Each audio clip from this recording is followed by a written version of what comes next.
मग भारी वाटलं का नाही बघून? तर सध्या याच क्षणाला अनुभव यायला आम्ही सगळे कार्यकर्ते निघालोय आपल्या गणपती बाप्पाला ठरवायला. आणि गणपतीचं काय म्हणलं की सगळी तयारच असतात नाडायला. आणि जसं कारखान्यात पोचतो तसं भारी वाटतं मनाला. मग चला की बघूयात आता मूर्त्या. कारखान्यात पोचतात सगळ्यांची तपासणी चालू असते. ही बघ, ही भारी मूर्ती, हा ही चांगली वाटते.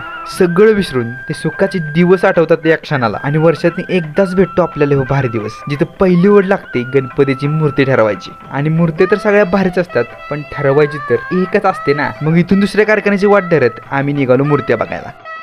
तर सध्याला आम्ही 4थ्या कारखान्यात आलोय आणि ते बघतोय दुसरी.